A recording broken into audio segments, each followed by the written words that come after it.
Greetings. Welcome back to Black Bear News, where everything is connected. The early chatters are in. Greetings, early bears.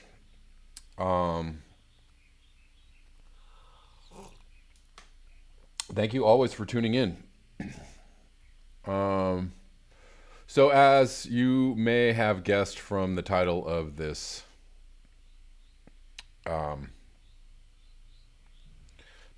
video that we're going to talk about Michael Moore's new movie.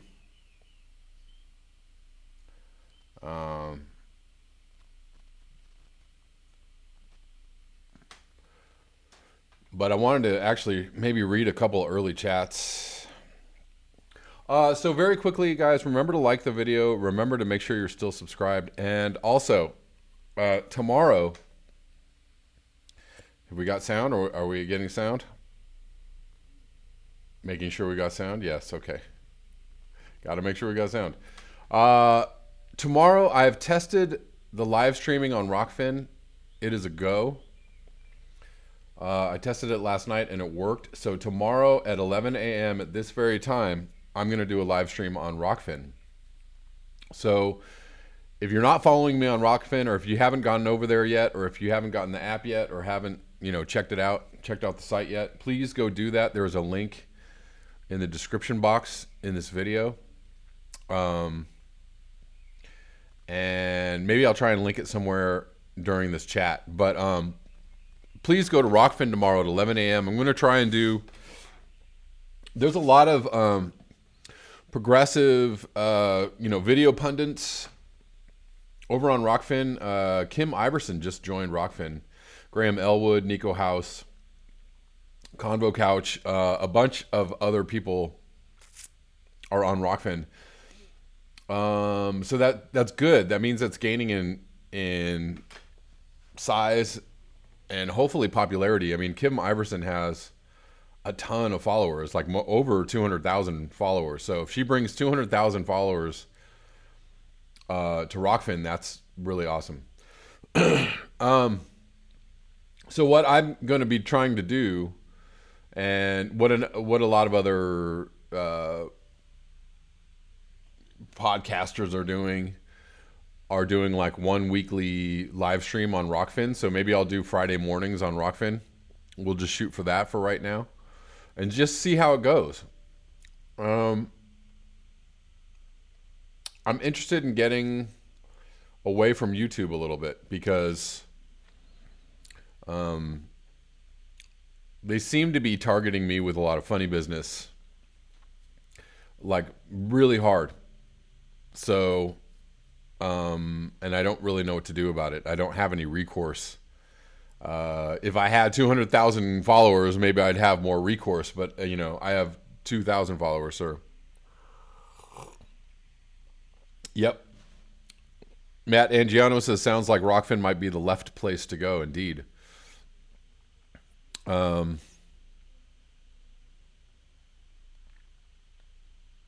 Yeah, also, for you old timers, you may notice that the bump sign is in the background again. So hope you're enjoying that. I see once in a while people lament that the bump sign isn't in the background anymore, but the bump is back. But anyways, I won't be leaving YouTube right now. I just, I'm going to try and kind of shift things a little bit over to Rockfin. So anyways, yeah, so many of you, or all of you, hopefully watched Planet of the Humans. Actually, it was executive produced by Michael Moore. It was created by Jeff Gibbs and Ozzy Zenner. And I thought it was fantastic. It says bum. Well, there's a P. Just take my word for it. There's a P back there. Bum, bump, whatever you like. I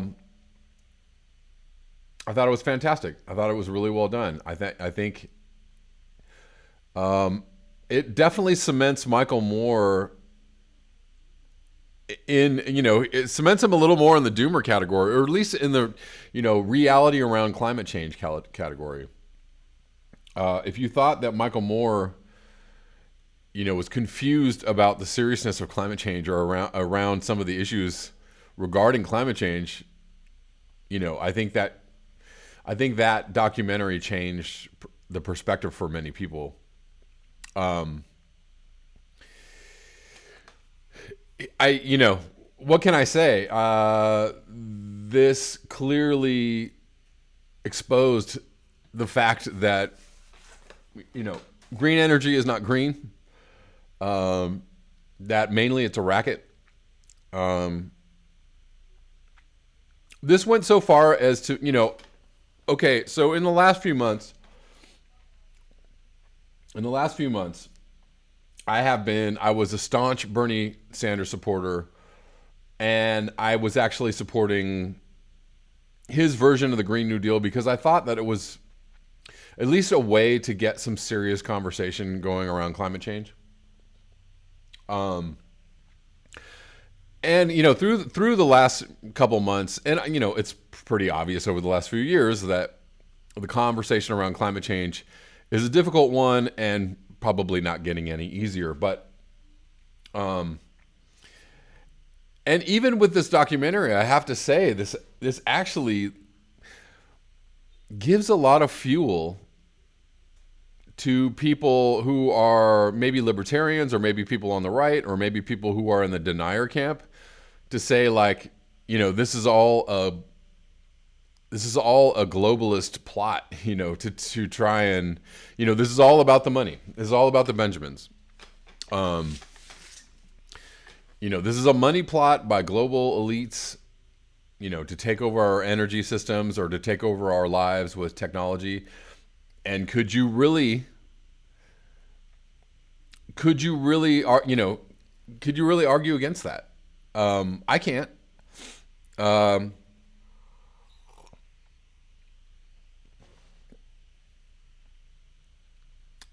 truth about green energy, and which, we've discussed on this channel many, many, many, many times. The truth about green energy is that it takes more fossil fuel energy to actually create the green energy that will not sustain 8 billion people on this planet. It's just not going to happen. And this documentary is a nail in the coffin for me, as far as trying to switch over to renewables. So,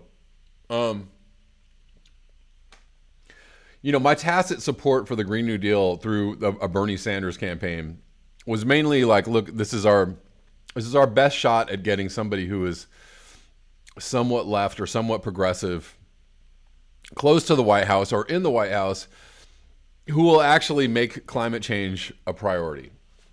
And, literally in the last month, my support for Bernie Sanders and my belief system around the idea that, he and other progressives can actually make a change in the current political system has completely collapsed. So, and, if you want to say that you told me so a couple months ago or a year ago or 2 years ago, go for it. Feel free. You did tell me so. And I knew that the Green New Deal was a thorny issue. I knew that it was very problematic. I totally understood that. I just thought that a Green New Deal, or at least Bernie Sanders' version of the Green New Deal, would have probably gotten us much farther down the road and at least addressing the problem on a realistic level. And now after seeing this film, now if I was skeptical of the Green New Deal, if I was skeptical of green energy before, now I am fully and completely against it. I see no future in it. Really and truly, I don't think a serious discussion around combating climate change, or actually, let's place the blame on, let's place the blame where it lies, which is humans, combating humans. We really are in a battle not with climate change, but with humans. with what humans are doing to the planet, with ourselves. We are battling ourselves. So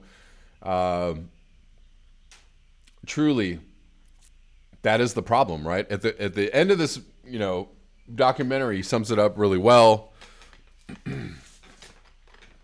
About trying to really understand, the problem from a level of degrowth, and honestly, depopulation, and of course, that word is triggering for a lot of people. Depopulation. What? Oh my God. Eugenics. Here comes the eugenics. No, we're not talking about eugenics. We're talking about people understanding that the number of people on the planet cannot be sustained by anything else but fossil fuels.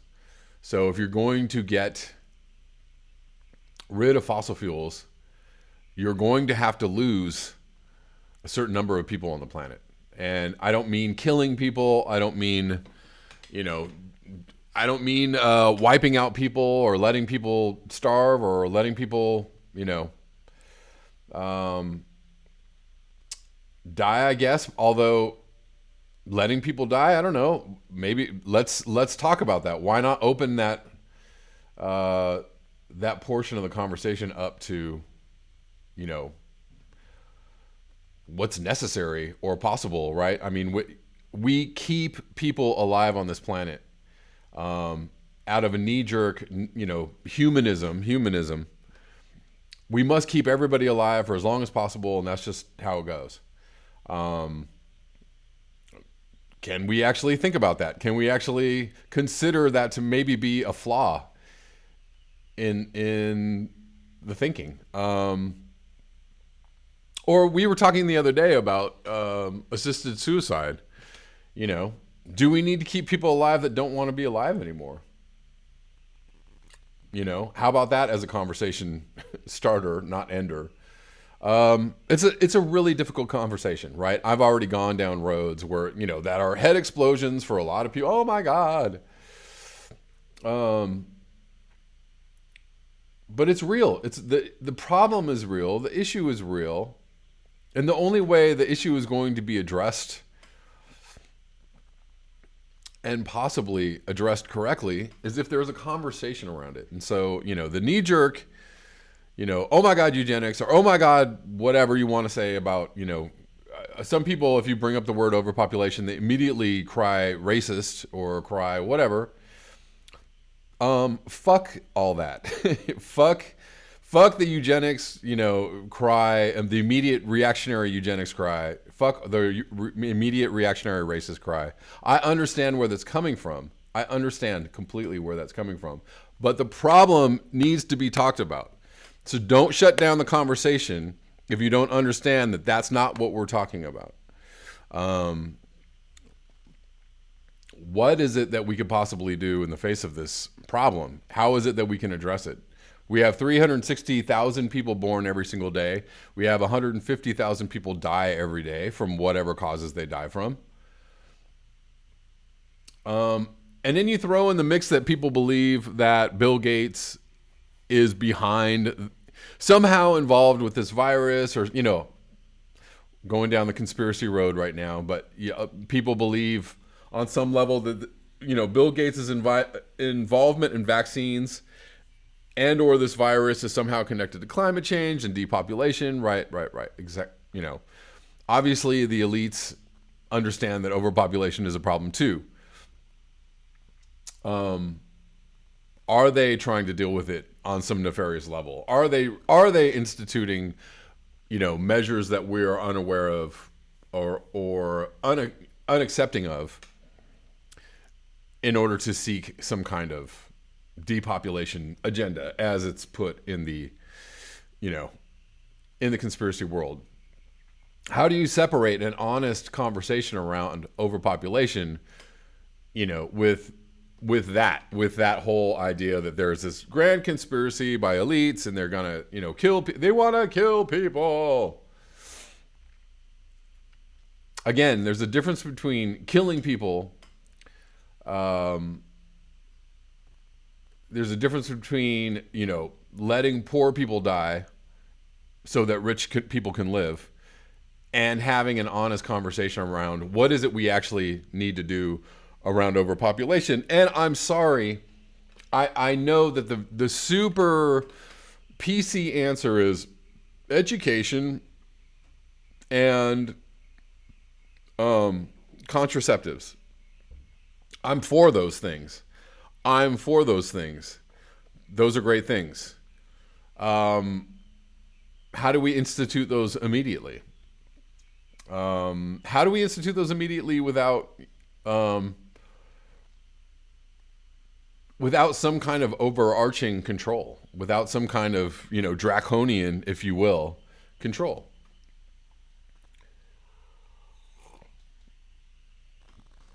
I mean, the subject is vast. So again, to get back to, not just overpopulation, but something else was said in the documentary around, what species of animal has ever tried to control its own existence, in nature or on the planet? What species of animal has ever understood, not only its own existence, but the fact that its own existence was threatening its own existence. So therefore how did that species implement some kind of curtailing of its own footprint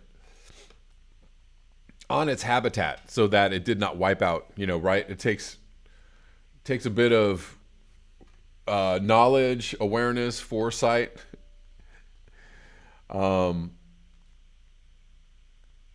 How is this entire thing dealt with in a manner that is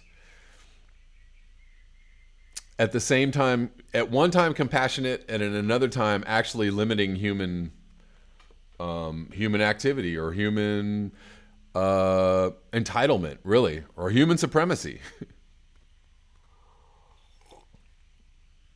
Boiled rope lamppost, Draco for president.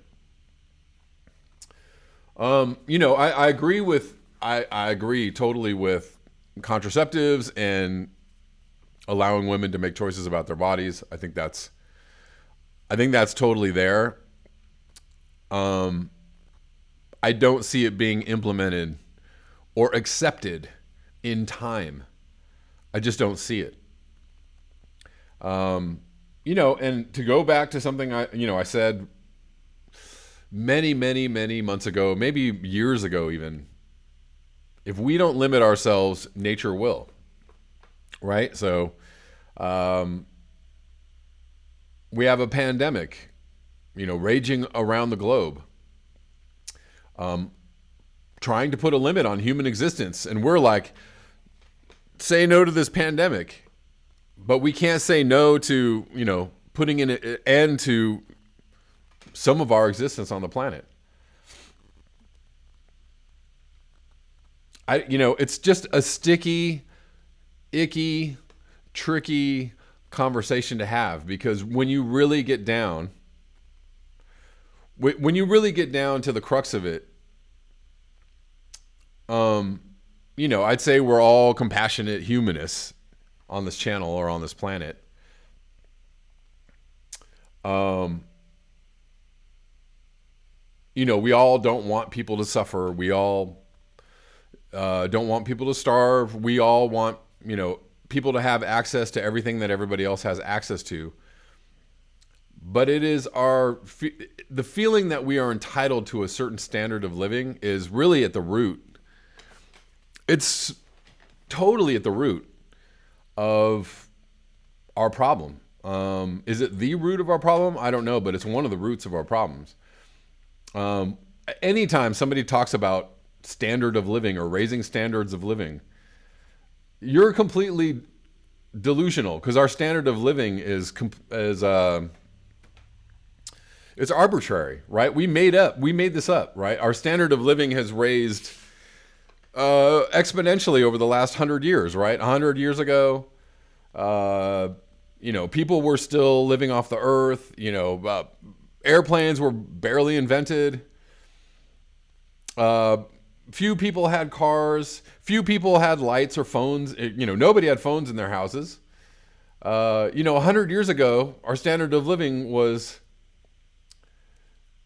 very, very low compared to our standard of living now. However, our impact on the earth was also very, very low. Please remember to like the video and to make sure that you're still subscribed, guys.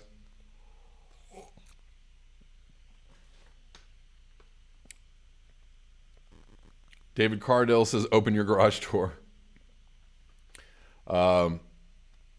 Yeah, sorry about that. I was getting a little bit of buffer. Maybe I'll have to, guys. I don't know. Jesus. It was working so well before. Let me pause this.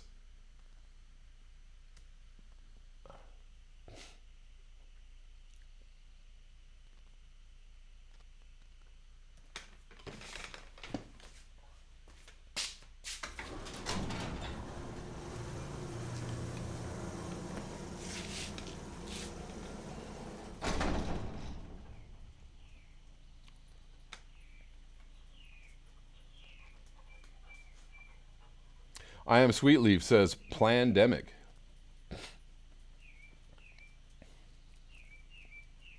Mr. Swap Meet 1, there is free energy in lost Tesla pyramid technology. Ooh, well that's, you know what? I'm in concurrence with you. And that's another hole to go down. But for right now we don't really have that we know of. We do not have alternatives. Please do not bring up thorium reactors to me. Please do not say thorium reactors. Thorium reactors are not, there's not one thorium reactor built on the planet. They're not viable. At least they're not viable right now. So again, you're talking about, energy solutions that don't exist. And that we have no idea what's going to happen when they're scaled up. So please don't do that. And please don't bring up nuclear. Nuclear needs to go immediately, because if ever we do leave the planet and leave our stations, our nuclear reactor stations, all of those nuclear reactors melt down. So just, okay, please dispense with the that's actually tinfoil hattery right there. Like the belief that thorium reactors or nuclear power is going to save us. That's the true tinfoil hat bullshit right there. So just please don't do that. We're not talking about, yeah, I know, Gene. We're not talking about that today, and I'm just not even going to go down that road with you. Buddy Nair says, we just don't want to live like the animals we are. Well, stop it. My dog is trying to chew on the power strip. That's not a good idea. Well, we are animals, yes, indeed. But the thing is that we can live, we lived quite differently even 200 years ago. 100 years or 200 years ago, we lived, we had tools, we had technology, we had dominion over the earth. Even 200 years ago, we had, there was almost nothing that could take us out. Of course, besides, diseases, but they're still taking us out, by the way. Newsflash. Rich Diana says, Gene triggers Kip. Oh my God. I just,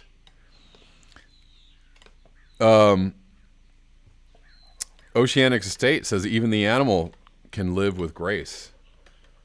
Indeed. I'm going to read a couple of these comments. Irk1, fantasy technology and magical thinking. Exactly. I know that people have proposed certain things. I get comments all the time about technological propositions, but I don't see these things in use, and I don't see these things in use at scale.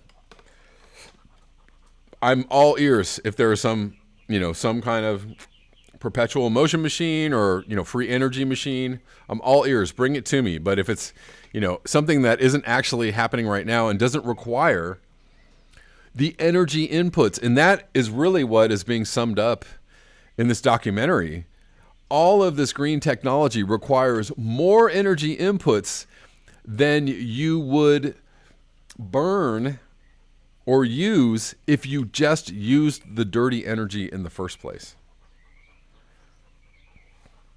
Poppy Davis, no more tech innovation, no more plastic, no more fossil fuels, for fuck's sake. I agree with you, Poppy Davis.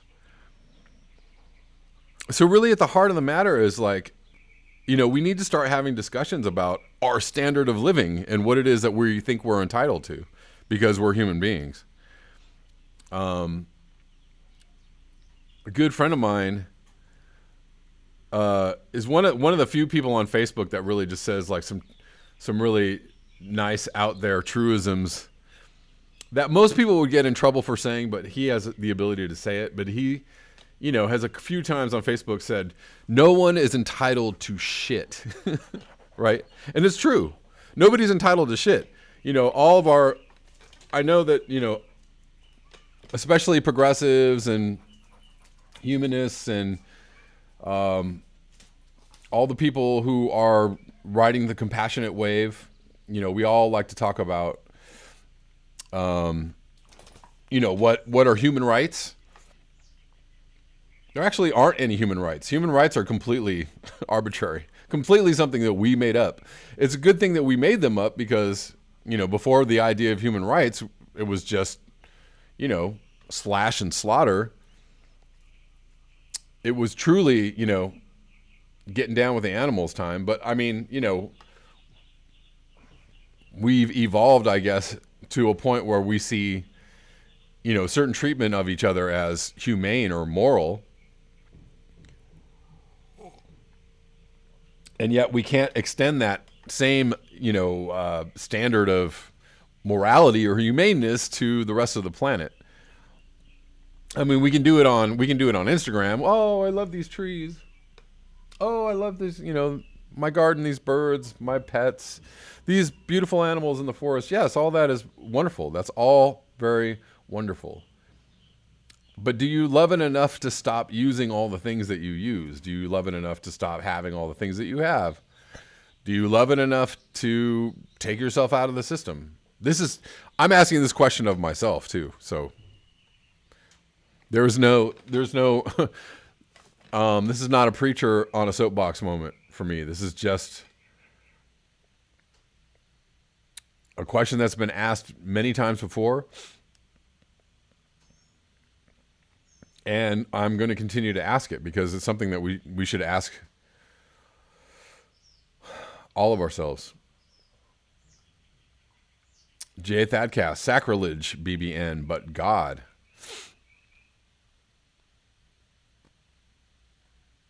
I am Sweetleaf says, quit with the waste of everything. Quit putting a dollar sign on everything, and intent will be more pure. And there you go.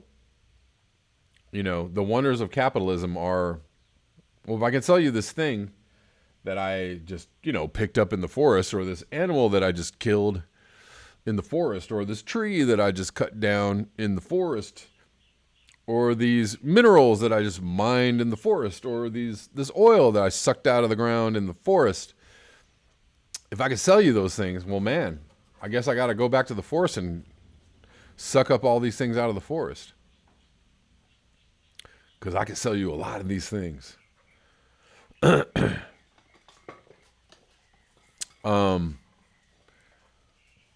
Capitalism should be to blame on many levels, or our current understanding of capitalism, our current method or mode of capitalism.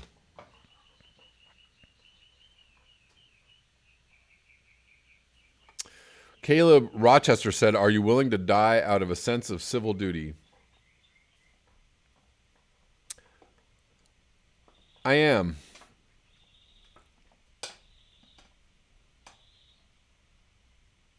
I am to the point that to the extent that I don't want to put other people in danger, though, or, I don't know. That's a weird one for me, because it's like, if it was just me, I would be like, yes, but I'm like, I have people in my care. So it's like, oh, if I put myself in danger, then they're fucked too. So That's like a morality for myself that I can't put on other people. So it gets a little bit like squishy for me. But, I hope you understand. But I don't know. There's a time when it's like, well, shit, There's, when is enough enough? When have you had enough? Gene says, Caleb, if it would actually save the planet and humans and other life forms, yes. Well, and there you go too. Like, are you just throwing yourself into a wood chipper?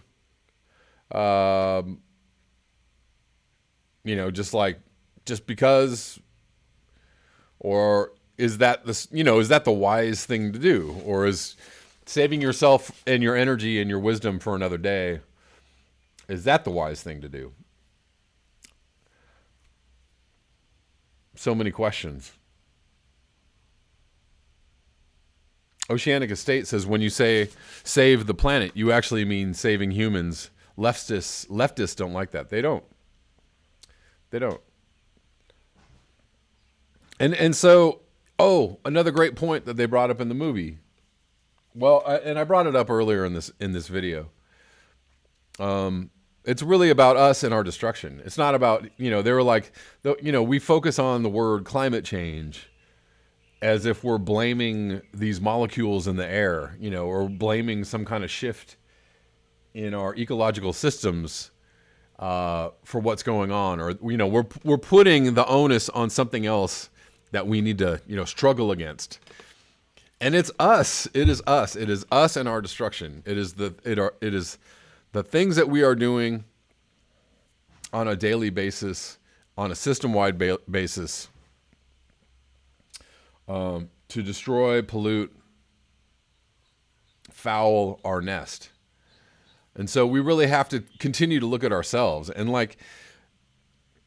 it's going to take a lot of deprogramming. When you tell people, you're not going to be entitled to have all the things you have, to go to work, to get a job, to take a vacation every year, to get on a plane, to have all the clothes that you have, to go shoe shopping whenever you want, or buy all the things you want off of Amazon, blah, blah, blah, blah, blah.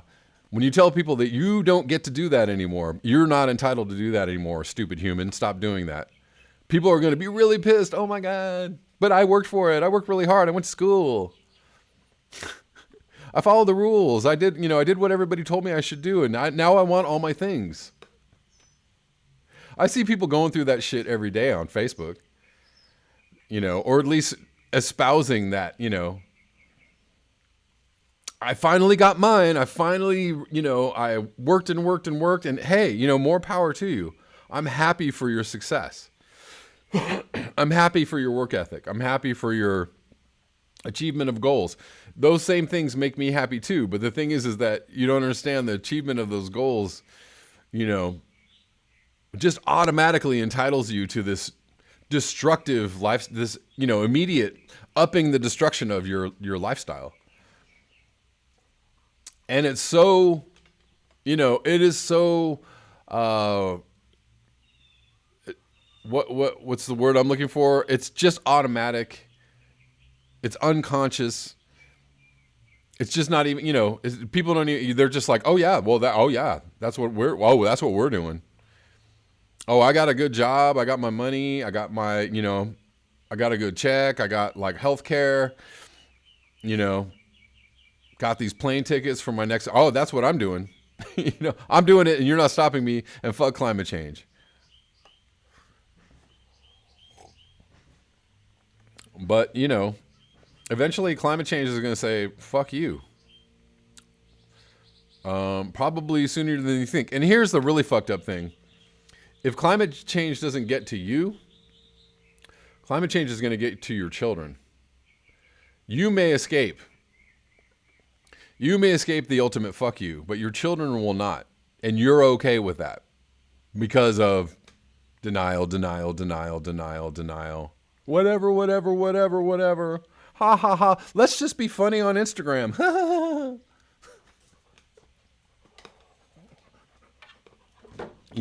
Just like, we're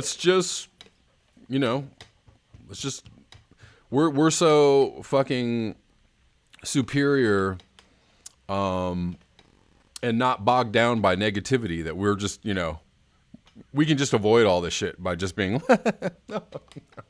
whatever. Climate change is going to kill us. It's not fucking funny. It's not fucking funny.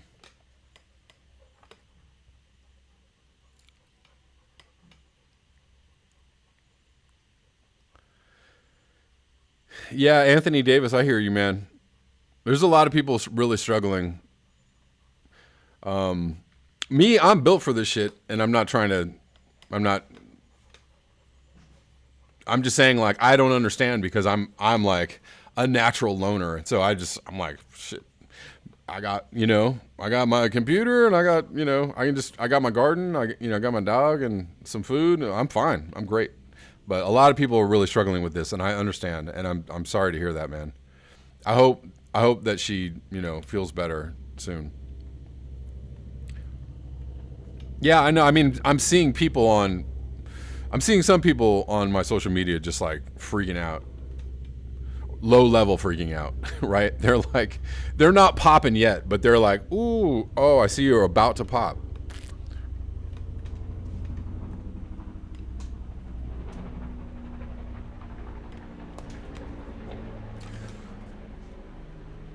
Oceanic state installed from birth. Yeah, I mean, we are programmed from birth to live the way that we live. We are programmed over and over and over again every single day. This is how you do it. This is what you do. This is how it goes. This is how you're supposed to. And it's all, it's all societal reinforcement. And everybody is susceptible to that. We are social creatures. We want to be accepted and loved. We want to be accepted in the herd. We don't want to be cast out. We don't want to be, the other. We don't want to be alone.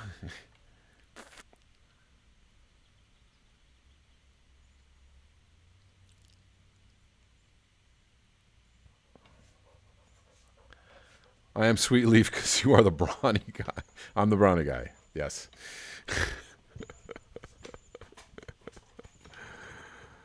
Yeah. Can't deal, indeed. Hard reboot time.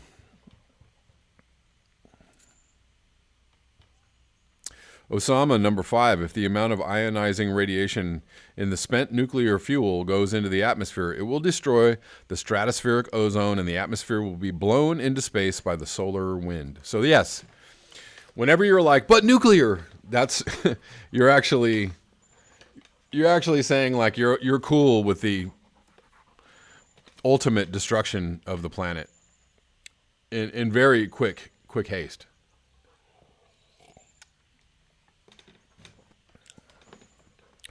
David Cardill says the banksters have been programmed from birth too, and they were programmed to hate everyone else. Ooh, yeah. I mean, a lot of people are programmed to hate. People are programmed to dislike the other too. Even the banksters and just regular ass folks. I mean, people have a lot, all human beings struggle with their own existence and their own acceptance of themselves. And if you can elevate yourself even mentally in your own mind over someone else, I mean, that's a hell of a drug. That is a hell of a drug.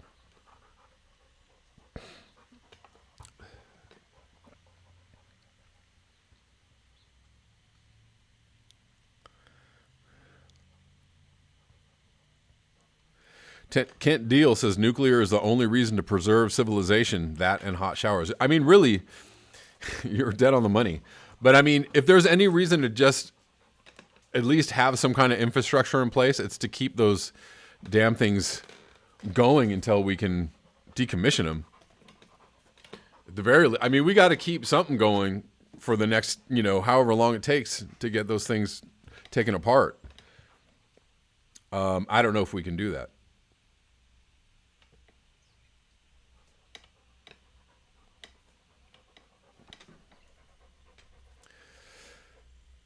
Trent Black. I need more drugs. Indeed.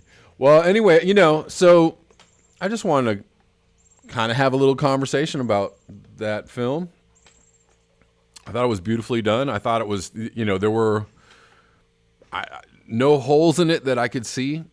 I mean, they really took a dagger to some people. Bill McKibben, I mean, they just shredded his ass. His lying, suck-up corporate ass. The dumb guy with the organization called 350.org, and we're at 417 parts per million. Like, what kind of idiot runs around promoting his company? That's like, I have a company called, not nostalgically, but, 1998.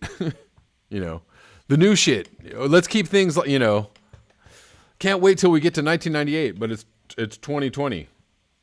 Oh, yeah, what year is it? I mean, this guy is running around promoting, I don't know if that was a very good analogy at all. That was probably terrible. But this guy's promoting a milestone that we passed years ago. And we're not going back. We're not going to dip below 350 unless some incredible stroke of human genius sets us on a path for redemption. This guy is one of the biggest snake oil salesmen. He sucks. I mean, he really sucks. I fucking hate this guy. 1998 was a better year. Yeah, possibly. I don't know though. I guess 1998 was actually a pretty damn good year. Actually, strike that, reverse that. I have to agree with you. It's pretty good. 98, 99, right in there. Fun times. I was drinking a lot, so unfortunately my memories are a little bit faded from that time. Don't do drugs unless Trump says it's okay. Yeah, that was a head scratcher.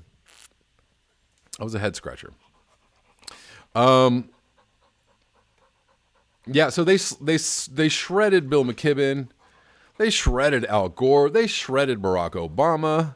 I mean, they just shredded these people who are supposed to be, these lefty icons of, progressivism and green future. I mean, they just destroyed them.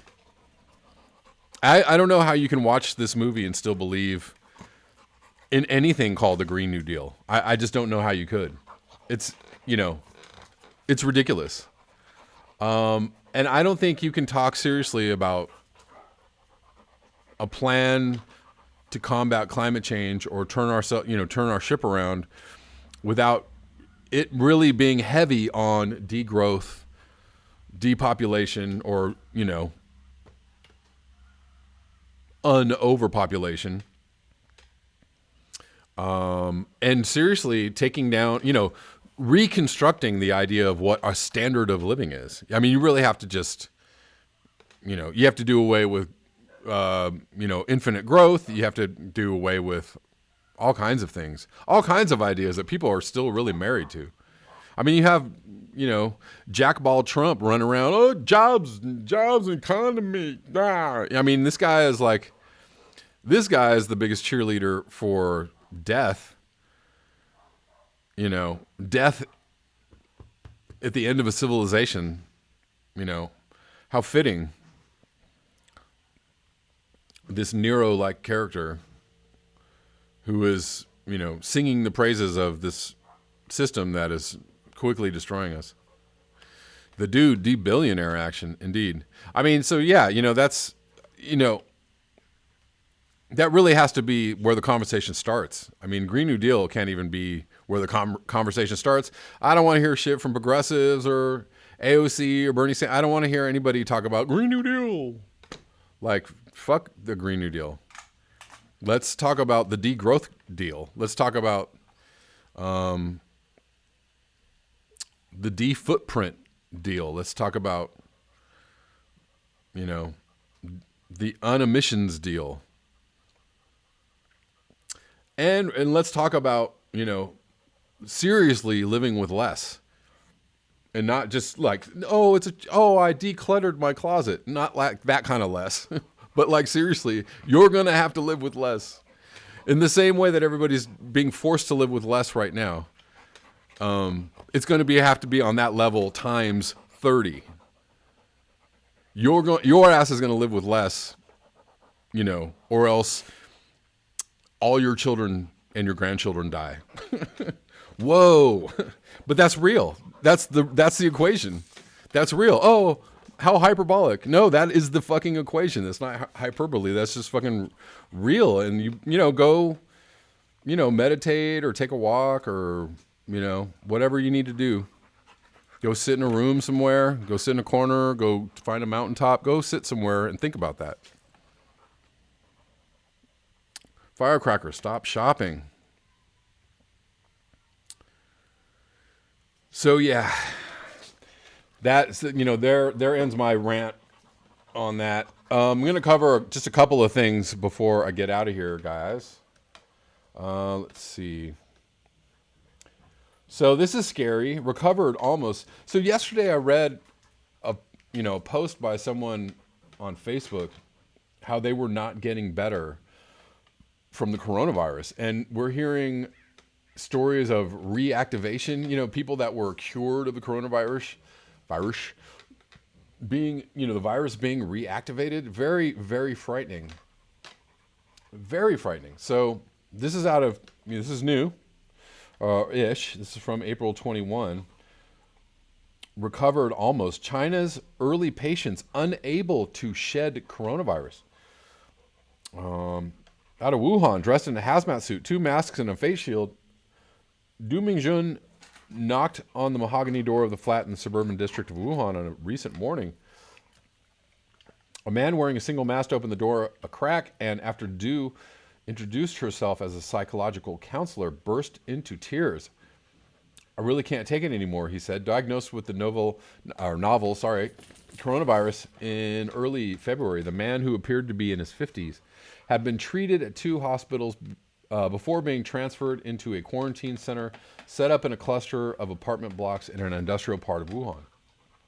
Why, he asked, did tests say he still had the virus more than 2 months after he first contracted it? The answer to that question is a mystery, baffling doctors on the front line of China's battle against COVID-19, even as it has successfully slowed the spread of coronavirus across the country. Chinese doctors in Wuhan, where the virus first emerged in December, say a growing number of cases in which people recover from the virus but continue to test positive without showing symptoms is one of their biggest challenges as the country moves into a new phase of its containment battle. Those patients all tested negative for the virus at some point after recovering, but then tested positive again, some up to 70 days later, the doctor said. Many have done so over 50 to 60 days. This is brutal. The prospect of people remaining positive for the virus and therefore potentially infectious is of international concern as many countries seek to end lockdowns and resume economic activity as the spread of the virus slows. Currently, the globally recommended isolation period after exposure is 14 days. So far, there have been no confirmations of newly positive patients infecting others. According to Chinese health officials, China has not published precise figures for how many patients fall into this category, but disclosures by Chinese hospitals to Reuters, as well as in other media reports, indicate that there are at least a dozen of such cases. In South Korea, about 1,000 people have been testing positive for 4 weeks or more. In Italy, the first European country ravaged by the pandemic, health officials noticed that coronavirus patients could test positive for the virus for about a month. And there is limited knowledge available on how infectious these patients are. Doctors in Wuhan are keeping them isolated for longer. Zhang Dingyu, president of Jinyintan Hospital, where the most serious coronavirus cases were treated, said health officials recognize the isolations may be excessive, especially if patients prove not to be infectious. But for now, it was better to do so to protect the public health. Yeah, so frightening that this is just going to continue. and we're seeing reinfection rates rising, and again, reports of people just not being able to get past it. What is going? What's happening with this virus? Is it, how aggressive is this thing, and how long will it be in our lives? Possibly changing our lives forever and ever. And moving on to this is just quickly want to dispel some, these lefty myths about Joe Biden being, pristine clean. I mean, I don't have to convince anybody on this channel, but it's ridiculous because I saw somebody talking about, there's this news story about how Trump owes millions of dollars to some Chinese investment firm, and I'm sure that he does, because that's just the kind of guy he is. But in doing so, some people were like, but he accused Biden's son of taking money, the false accusation. And again, look, Trump lies his ass off, but not every single thing he says is a lie. You have to parse information, people. Anyways, his son did, get quite a bit of money from the Bank of China. So just to reiterate, this is real news. This is a true story. This actually happened. For anybody who's unsure or unclear, last week Biden raised eyebrows when he shrugged off concerns over the China threat. Why is Joe Biden so warm towards China, is the question above. Come on, man, Biden said. Isn't that what he said when he assaulted Tara Reid? Come on, man, I thought you liked me. That's what was so believable about her story, because the way he said, come on, man. I was like, I mean, that's totally Joe Biden, right? That's like something he would say. I mean, they're not bad folks, but guess what? You gotta say folks twice, make it really folksy. But guess what? They're not competition for us. Perhaps Biden's insouciant attitude toward the Chinese government has to do with the fact that his family does not consider them competition, but business partners. In 2013, then Vice President Joe Biden and his son, Hunter Biden, flew aboard Air Force Two to China. Less than 2 weeks later, Hunter Biden's firm inked a $1 billion private equity deal with a subsidiary of the Chinese government's Bank of China. The deal was later expanded to $1.5 billion. In short, the Chinese government funded a business that it co-owned along with the son of a sitting vice president. So this is a problem for Democrats who are like, no, who want to just deny everything that's ever thrown on Joe Biden. I mean, Trump is just going to annihilate this guy. It's this dude is the most easy pickings. He's easier than Hillary Clinton. For Trump, to just, what about this? What about this? What about this? What about this? To a lot of people, they're like, not so much. Anyways, looks like I am closing in on the end of my time, guys.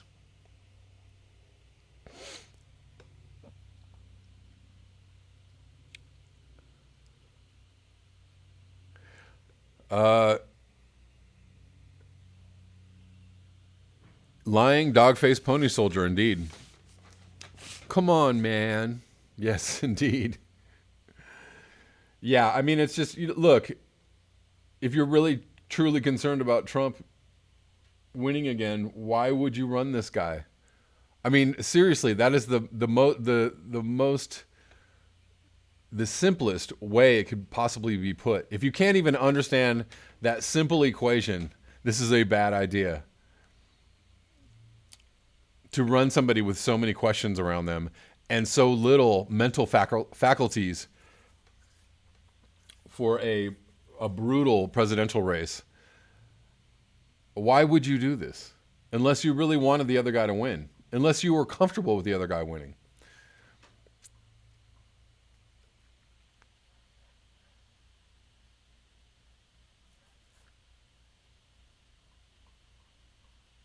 Ecocentric Home said, yeah, I fact checked Trump on something yesterday and it was true.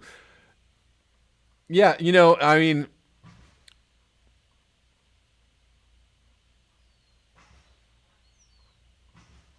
you gotta check the facts. You gotta check the facts, guys.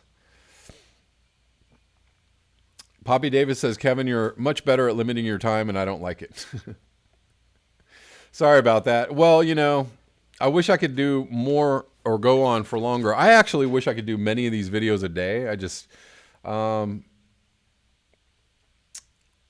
just not really able to for many reasons, but I would do more if I could, and I may try to do that. So listen, guys, please remember that tomorrow I'm going to be on Rockfin live streaming at 11 a.m. I will not be on YouTube.